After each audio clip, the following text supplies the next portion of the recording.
let's jump into Genesis chapter 20. Let me just ask you a question. Does anybody, let's just do a public confessional here, okay? All right. Has anybody ever struggled with doubt before? Anybody? Oh, so like everybody. All right. So this is normal. So when we jump into this factional story here of Abraham and what he does, this is something that any of us could do. Now, a lot of us men say, hey, I'd never pull that move, especially since he's already pulled that move and it got him into big trouble, and now he's back into the same case. This is a no-no. I don't want to do that. But you know what? How many times do we make the same dumb move over and over and over again? And it's all because of our doubt, our unbelief. Let's just state it for what it is. It's when we decide to not believe in God in that moment, and we have the decision in front of us. Here it is where he struggles. And so what is the effect of doubts? How did it affect Abraham and his wife and those that were affected by this decision, those that were in the zone, if you want to say, the effect zone? How does this affect them? And so let's jump into this in Genesis chapter 20. Let's read verse number 1, and we'll jump right into our point number 1, which is doubt walks away. Now, again, a lot of this you're going to think deja vu, because what's happening is it's almost like he's doing the same thing again. So didn't we hear about this a couple chapters back? Didn't we struggle with this already a couple chapters back? So here we go. Doubt walks away in verse number 1. It says, and Abraham journeyed from thence toward the south country and dwelled between Kadesh and Shur and sojourned in Gerar. Now, all of a sudden, he's on the move. Did anybody see where God told him to move? Did it say there? Anything? Now, if you've been along with our Genesis journey, you will notice something, that when Abraham starts to make a good move, he often builds something. Does anybody remember what that is? He builds an altar. Why? In worship of God. When he goes in a bad direction, when he starts making a bad move, he neglects that fact. He just moves. Now, why would he be moving in this sense? Well, do you remember we just came off of a great judgment of Sodom and Gomorrah? Can you imagine what would have been the effect of their judgment as the ash had spread over that area? How it would have affected the grass, how it would have affected even trying to get the food for their herds, and all of what Abraham would be trying to do. I mean, he saw the destruction. He watched it happening. We had that little jump back into, while everything was going on, we jumped back to Abraham and how God remembered Abraham in his prayer, and he's watching it happening. And so you could say, hey, listen, he's going to have some sort of an effect from that judgment that happened over Sodom and Gomorrah. So in order to take care of your herds, in order to take care of your family, the most likely, the most practical solution would be to move, right? Well, when he moves, then that means that he's got new neighbors. When he moves, that means, and if it's not within God telling him to do this move, he starts to make some dumb decisions. He starts to make some sinful decisions. And that's why in this first point, I'm saying here that doubt walks away. Doubt walks away from what God has called him to. When he has a moment of unbelief that where God has placed him, he's going to take care of him. He says, all of a sudden, I got to move. Just like several chapters ago, when famine came to the land, he moved. He's taking care of his family. But yet you never found that he built an altar in that move either. And so doubt walks away. Tonight, here we are in an anniversary of Grace Baptist Church.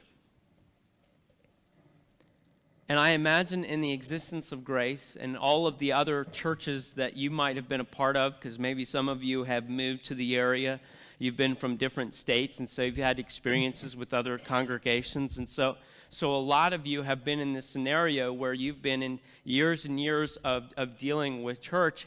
And have you ever noticed that at times Christians, in their doubt, they walk away? I mean, in 38 years of Grace's ministry, not everybody is still here.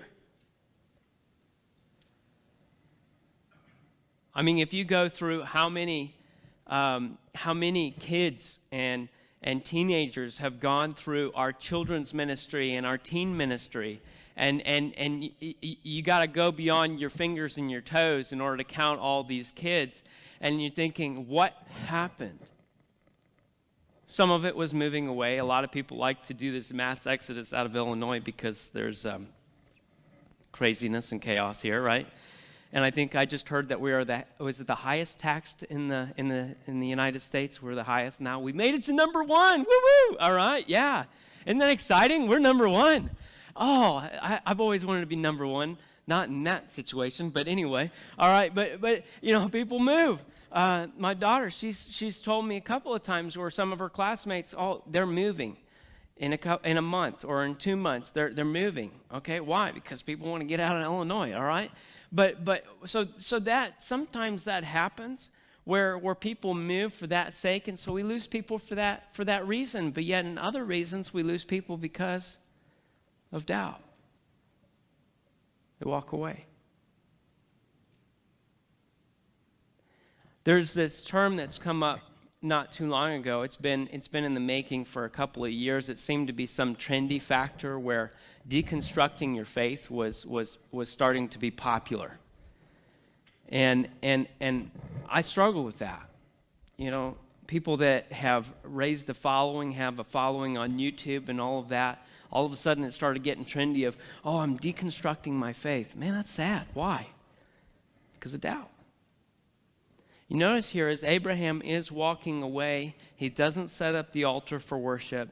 He doesn't consult God. He just does it. And when we do that, what often happens? When we don't consult God, when we don't go by His direction, then we start making some more moves. There's this domino effect. It doesn't just stop with one decision. It just continues on to more. So as we jump into verse number 2, we see here that doubt brings deja vu. Okay, you've heard of that term before, and it says, and Abraham said of Sarah, his wife, she is my sister. And Abimelech, king of Gerar, sent and took Sarah. So this is what boggles my mind. First of all, Sarah and Abraham are not in their 20s or 30s, okay? All right? They're like up in near the 100 range, okay? And yet still Abraham is concerned about somebody might kill him for his wife's good looks. And he's coming in this situation and he's already preparing for this. He says, Sarah, listen, you need to tell this guy that you're my sister, and so I don't get killed, right? I don't want any problems. We've got new neighbors. We want to make good neighbors here as we move into this land. And all of a sudden, here it is. This is what they're telling the new people. Hey, she's my sister. Now, we've already talked about this before, where this is a half-truth, in the sense that later on we will find out that there is a portion of that is correct, but he's not being there in the full side of the truth. How many of you would love it if your spouse only gave you half of the truth? Well, that keeps the peace in the home. Ooh, that's scary. That's scary. Let's make an appointment this week, okay? All right? Let's make an appointment. We need to talk through some of these things, all right? But as we get into this, I mean, that's a little sketchy. When the person that we are closest to or should be closest to is only telling us half of it, and if that half is misconstrued, because have you ever, when you've been told something, and this is what gets us in trouble, doesn't it? When you've been told a statement and you haven't been told the full statement, do you ever have problems with assuming? Should we have another confessional here tonight? Has anybody in here had any problems with assuming? Okay, when you don't hear the whole entire thing? All right, you hear the headliner, you read the headliner in the newspaper. Oh, that's some clickbait. And you jump in there and it's like, why did they even put that headliner in there? You just automatically assumed, you jumped into it. Or sometimes we get into some arguments with our spouse because they only tell us a portion of it, and then we automatically assume what happened, or we assumed what was going on, and then days later we have to find ourselves apologizing because of our assumptions that got us into trouble. I've had to do that quite a bit. Okay, because sometimes when you're just moving, you just start assuming things, and then you get in trouble. And in this sense, when we are just only giving a portion of the truth, assumptions can be made. We can be setting up one another for problems. And that's exactly what he's doing here when he's only telling a portion of the truth, which leads them to assume that Sarah is available to be able to take. And that's exactly what happened in the end of the verse. Abimelech, king of Gerar, sent and took Sarah. Do you think that's problematic? Do you think that's problematic for God's plan?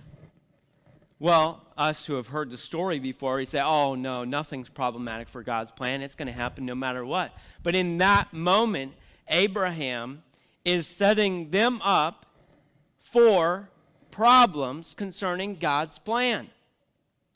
Is God's plan enough for Abraham in that moment? The promise of a blessed family, and that all the nations of the earth would be blessed through his family and through his lineage, and they were going to have this son, and everything was going to move from there. And here it is, the promise that they've been hoping for, and they could toss it all away in this moment of doubt when he walked away from where he was to a point where he was able to tell a half-truth. He wasn't telling the entirety of the truth.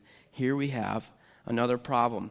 Anybody tell me, can anybody tell me what good came out of Egypt when he lied back in Egypt? Anybody? What did they get back in Egypt when Abraham lied and said, oh, Sarah's my sister? What did they get? Hagar. Which then brought another dumb move by Abraham and Sarah. Hey, why don't you just take Hagar? She's my servant. And then you got Ishmael. And we're still dealing with those problems today. We're still dealing with those problems. And so when we are in a moment of doubt, we're not an island to ourselves. We need to make sure we understand how this affects. And when we have a moment of doubt, listen, we're probably going to have that same moment of doubt coming up pretty soon. If we're not believing God now, listen, we're going to have some struggles later on if we're not going to say, hey, I'm gonna believe in God. I'm going to have faith in that his plan is better, that his way is better. His word is the truth. And he says, this truth shall set me free, right? From this bondage that my doubt creates. So as we jump into this, here we have another effect. Here it is. It's making it more problematic. So let's go into that next point. Yeah, we're moving pretty fast. Doubt weakens your stand. Doubt weakens your stand. Let's go to verse number 3. It says, but God came to Abimelech in a dream by night and said to him, behold, thou art but a dead man. Anybody like to have a dream like that? For the woman which thou hast taken, for she is a man's wife. You ever have nightmares? Do you ever have nightmares where you actually get up and you're still half asleep and you start trying to take care of the situation at hand? Anybody ever do that, or is that just me? And then Keely's waking up. What is wrong with you? Where are you going? And then all of a sudden in that moment, I'm just standing there. I'm not sure what I'm doing here. There's something wrong. I'm trying to take care of it. Okay, but in this moment, God is actually speaking to this man who's taken Sarai, who he's an innocent man. And yet in this nightmare, if you want to say, God states, you're dead. You're a dead man. You've taken somebody else's wife. Wouldn't it be interesting if God would do that a little bit more often in our day and age? I think we'd have less confusion in the school district, wouldn't we? Stop. Don't do this. You want judged? You've got the option. But in this moment, what is God doing? What's God stepping in and doing for this man? He's coming in and he's upholding his own standard for the marriage that he created. Who created marriage? Hallmark? Who created it? God did. And so therefore, God, if he ever wants to change it, he can, right? But he's not going to. Because when he made it, it's good. Why would he change it? So why are we as humanity trying to change what God presents here? And in this moment, Abraham decided that he wasn't going to uphold again for another time God's standard for marriage. But then also God's proceeding here with presenting this man with hey, I have a serious outlook on sin. Sin is serious. Sin is a reality that it goes in opposition to God. And here he is. He says, hey, listen, you will be judged. See, there's also humanity that likes to lessen the ideology of what sin is, of the consequences of it. Hey, let's lessen that. Let's not make it so rough to people so it's easier to accept. You know, forgiveness, why do we need forgiveness? Because sin isn't really that big of a deal. And then I would propose to ask this question, then why did Jesus die? If sin isn't such a big deal, why did God love us so much that he sent his only begotten Son to die for us, to offer a way of salvation? What's the point? Obviously, God has stated what he believes about this sin, and as we heard this morning, there is a judgment coming. There is a condemnation that is there because of our sin. And here he is, he's stepping in and he's stating, hey, listen, you will be judged if you take part in this sin. But you know what? Here's another thought that I want you to be thinking about, is that God desires for us to know the truth. He doesn't want us to stay in our own ignorance. You say, where are you getting that from? Well, if you read that verse again, it says, but God came to Abimelech in a dream by night and said to him, behold, thou art but a dead man, for the woman which thou hast taken, for she is a man's wife. You say, why are you talking about that, how God desires for us to know truth and to not be ignorant? Because he stepped in this moment, and in his own mercy, he decided to tell Abimelech that he'd messed up. When the man was ignorant, he decided to step in and give him the truth so that he had the ability to choose what he was going to do with it next. I love that about God's word. Listen, we don't have to be ignorant. God gives it so that we can know the truth and so that the truth can set us free. In the same way with tonight, as we are looking through this, he had the ability to be set free from the consequence of this because he hadn't even committed anything yet, but God had stepped in with his own mercy to be able to offer this. Listen, Abraham, he doesn't always have a serious outlook on sin. God does. Abraham didn't even think highly of the truth in this situation. He was just trying to survive. But God wants us to know the truth. And in this moment, it weakened our stand, his stand. In those moments of our own doubt, and when we decide that sin isn't as serious as what God states it is, how do other people see that? How do other people see our belief system? In Sunday school this morning, we were talking about a worldview and how if we have a biblical worldview, it's like giving someone a playbook as a Christian. And when someone decides not to use that playbook, it reveals what they actually believe in, right? What they do, how they act, shows how they believe. And in this instance, Abimelech, who's in this situation and who has been threatened of his life in the middle of the night, is looking at Abraham and thinking, does this guy really believe?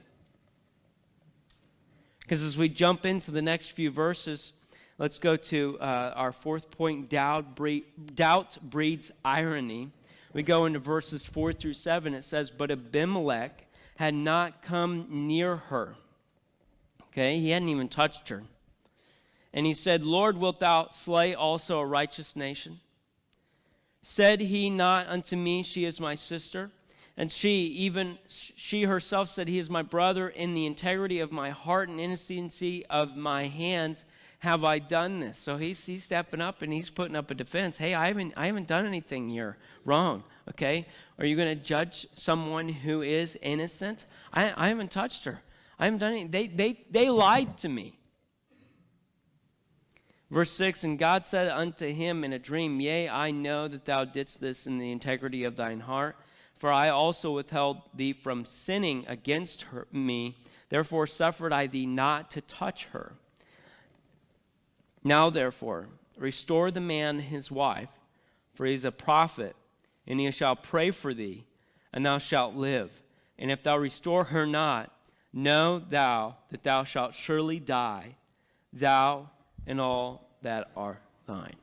So here he is. The plot thickens here as Abimelech is coming out here and he's asking, are you going to judge me? I haven't done anything yet. God gives him a choice.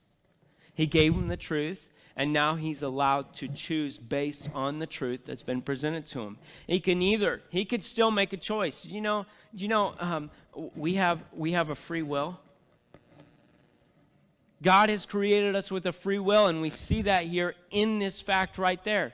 Now in his free will, he's either going to live or he's going to die. If he continues to take Sarah and to take this other man's wife, there is a consequence that's going to be had. But if he chooses God's way, then there will be freedom. But the irony about all of this is the fact that Abraham was just a few chapters ago interceding on behalf of his own family member, Lot. He was reaching out. He's saying, hey, listen, would you judge this? Would you still consume this land if there was so many righteous people? And then this intercessory prayer just kept continuing on. And he kept lessening the amount of people down to an amount of 10. If there's 10 people, will you still consume this land? And God says he would not. And yet, in this chapter, through his decision and his doubt, his own unbelief, he has taken someone who didn't do anything wrong, and he's presented a stumbling block. He has set them up for death. In our unbelief, in our own selfishness, the people that we're praying for, or the people like the ones that we were praying for, we end up setting up for defeat. You know all those names that are on the back wall there that we're praying for salvation? Have you ever revealed to them your unbelief? Have you ever had a moment, a struggle of doubt? Have they ever come back and say, wait, don't you believe in God? Or do you think that they've ever thought about that? Oh, I imagine that's every single one of us. In front of our family members who've chosen the way of doubt and they've walked away. And yet we, in our own doubt, have showed our unbelief, and it's just given them another excuse just to stay away. Isn't that the struggle sometimes, where we, in our own irony of how we pray for these people, we step in front of them and show them our unbelief, and then there's just another excuse. A bit of irony. Something to think about. Let's jump into that fifth point there. Doubt should foster confrontation. And I think this still breeds irony as we jump through verses 8 through 13. It says, therefore Abimelech rose early in the morning. Did you hear that? He slept until noon and then decided to get up. Did anybody read that? Maybe we should go back to the Hebrew. Does anybody have a Hebrew Bible? We need to check the. Well, he got up early. Why did he get up? You think he was motivated a little bit? You think his motivation avoided the procrastination? He got up early and called all of his servants and told all the things in their ears, and the men were sore afraid. So he's going around and he's telling everybody about it. He says, then Abimelech called Abraham and said unto him, what hast thou done unto us, and what have I offended thee, that thou hast brought on me and on my kingdom a great sin? Thou hast done deeds unto me that ought not to be done. And Abimelech said unto Abraham, what sawest thou that thou hast done this thing? And Abraham said, because I thought, surely the fear of God is not in this place, and they will slay me for my wife's sake. And yet indeed she is my sister. She is the daughter of my father, but not the daughter of my mother, and she became my wife. So there's the half-truth, folks. Well, let me just kind of justify myself out of this half-lie, half-truth that I tried to propose to you.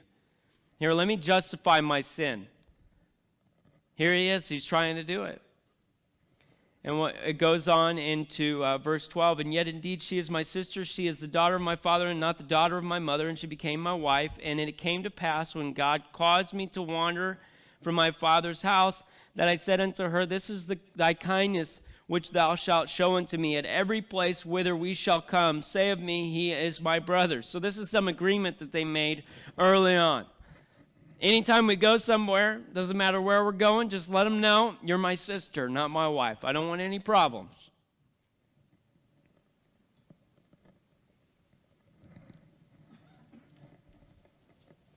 When there's doubt in our lives, it should foster confrontation. And we struggle with does anybody struggle with confrontation in here? Anybody? Should we do another confessional? How many of you struggle with confrontation? All right, I struggle with it. How many of you love confrontation? Let's have another confessional here, all right? Okay, nobody wanted to raise their hand. Not a lot of people love confrontation. And yet, when something is wrong, we need to be able to step into their lives and say, hey, what's up? What's going on here?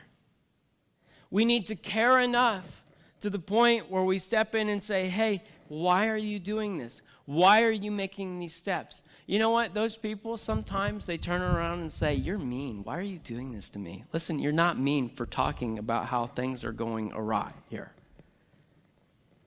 You know, sometimes love is tough.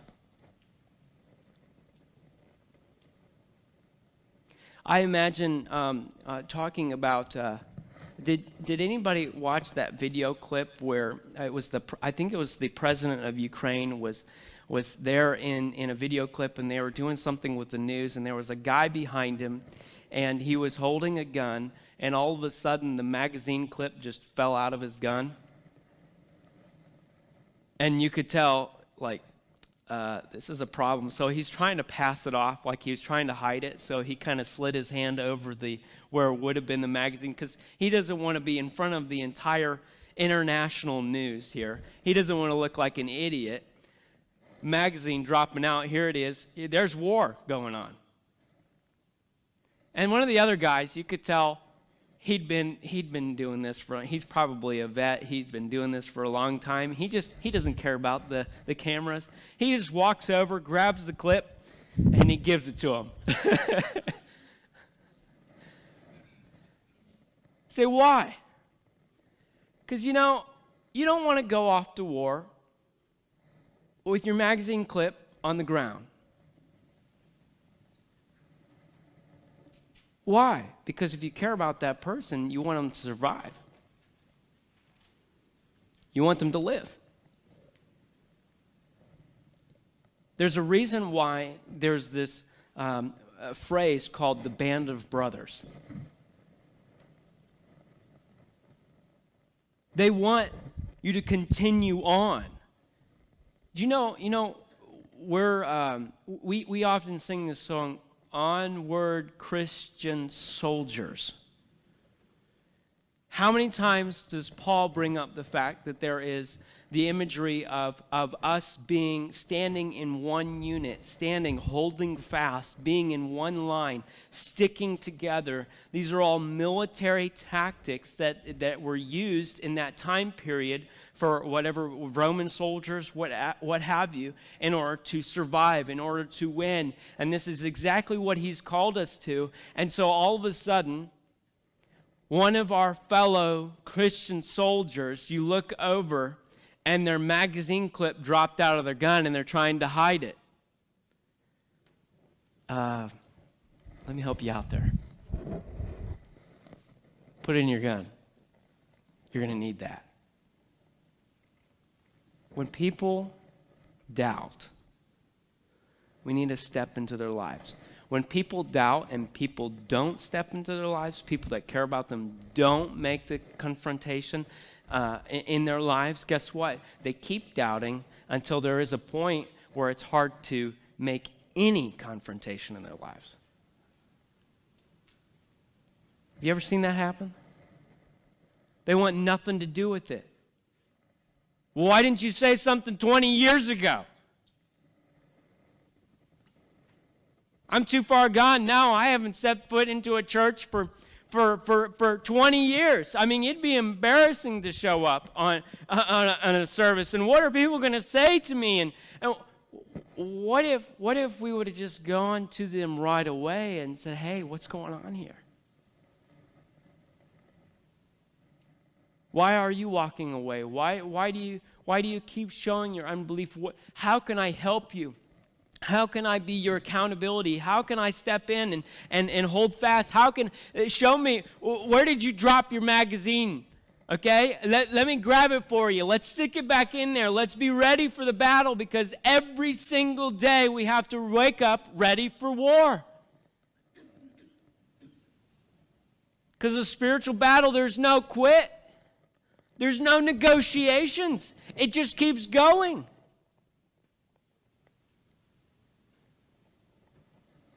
And yet, the humility here is Abimelech, who Abraham, did you get that?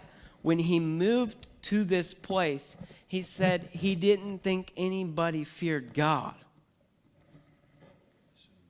He assumed. He assumed no one feared God, and in this moment, that was his excuse. Hey, nobody's going to confront me in this situation, so I'll just keep sinning, right? And here he is, he's saying, we're a righteous nation. Why did you do this to me? Obviously, this man fears God enough to where he's like, let's do something about this. And here he is, who he believed was an unbeliever comes up to him and confronts him about his own sin. I wonder if that's ever happened to you. I mean, it's talked about a whole lot in communities all over the world. Why don't you believe in God? Because Christians are just a bunch of hypocrites. Have you ever heard that?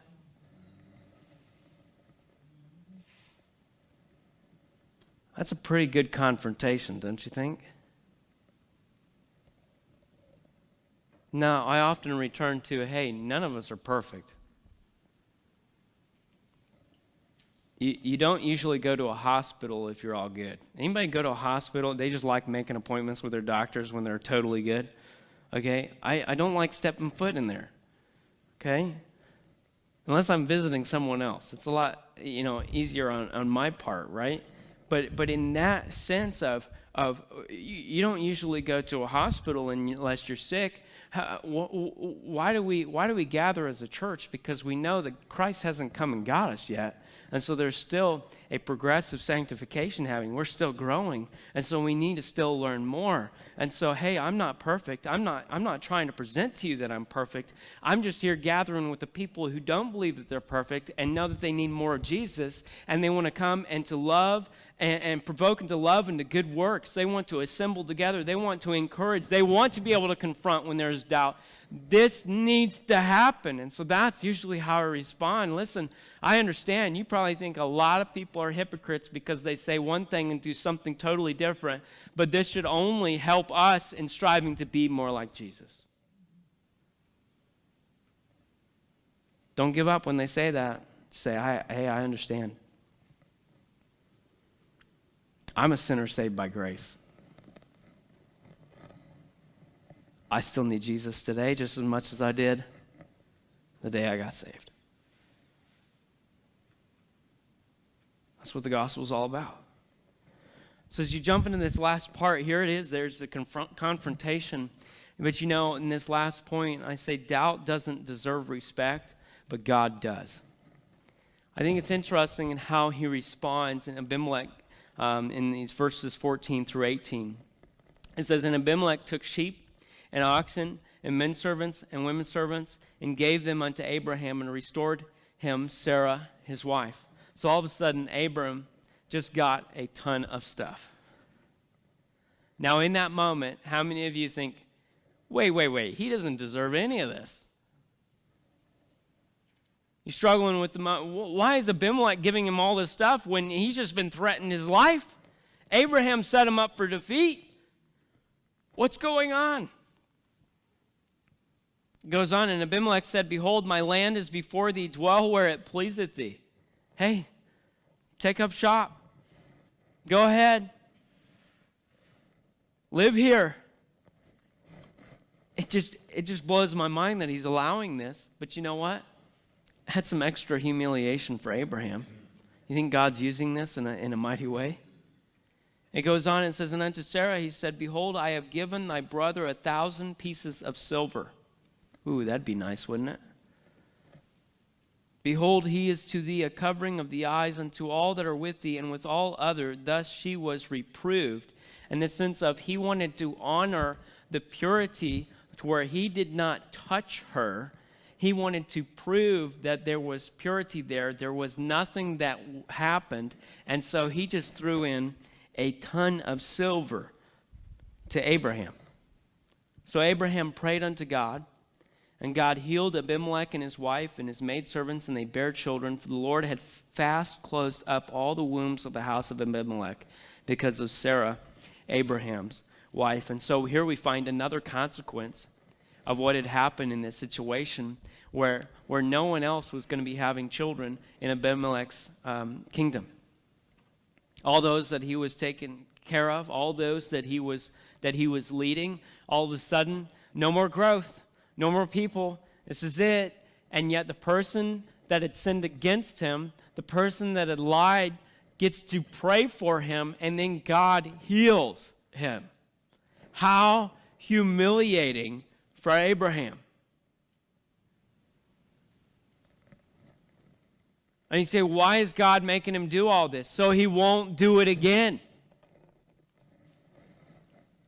But why is he getting all these gifts? It's not, I really honestly do not believe that Abimelech's saying, hey, Abraham, I love you so much, I'm just giving you all these things. I don't think that's the case at all. I think it's the fact that he fears God and wants to make sure that God's man is blessed in this sense. And he's saying, here, take all of this. I know who reigns. I know who's creator of the universe. I know who can take my life. Hear it all. Here's everything. And that's why in this last point, I would definitely say that Abraham is not deserving of any respect for doing what he did at the end. He's only doing what God has asked him to do in the sense of, hey, he was in trouble. But you know what? All the respect, all the worship goes back to God, who when we mess up and we show our doubt, when we reveal our unbelief in front of other people, listen, we need to get back into the ministry. We need to minister to others, even to the people that we've messed up to. And God gets the glory. God gets the honor. We don't deserve, hey, this is not all about us. Oh man, oh my flocks just grew. Can you think? Do you think Abraham's gloating about that? Oh, my treasuries are full. Do you think he's talking about? I don't think he's talking about that. I think he's coming in with bowed head, having a hard time looking into Abimelech's eyes.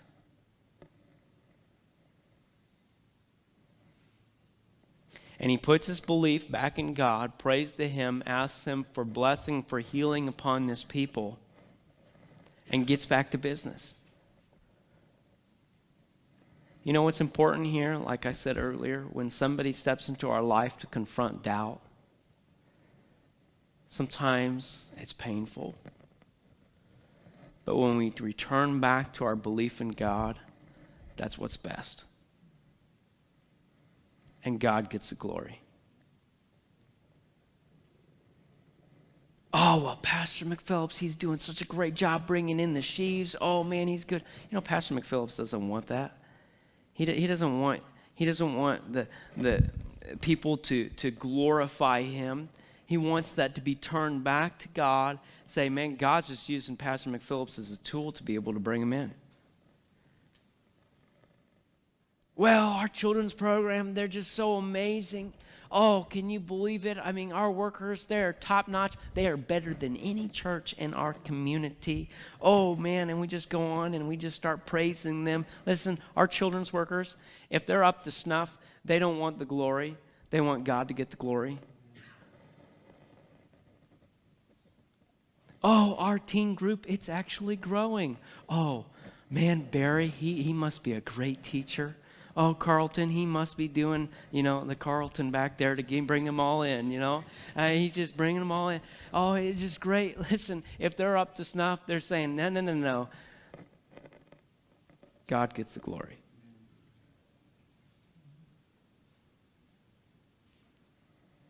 And sometimes even our great children's workers and our great youth workers and great deacons, whatever it might be, whoever's working in any area, sometimes we have our doubt, but then we're brought back. Listen, God, man, thank you for your mercy. Thank you for the grace. Thank you for giving me 1,000,000 chances. Thank you for putting people in my life that care enough to come and step out for me and to put their neck out for me, because guess what? Sometimes people bite.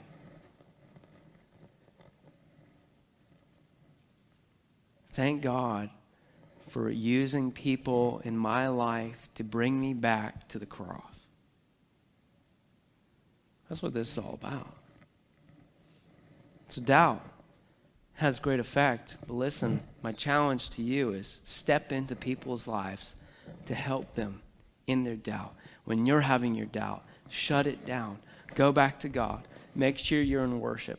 If you're stepping outside a church and you're walking away from it, guess what? More opportunity for doubt. More opportunity just to show that you're not believing in what's going on. And because God has stated that you need to be with this church. I mean, this is all real. This is reality. This isn't just in Abraham's time where there was a struggle. This is a struggle all around us. And so keep being in people's lives. Keep allowing other people to interact with you and bring you back to the cross. This is so important for us as Grace Baptist Church.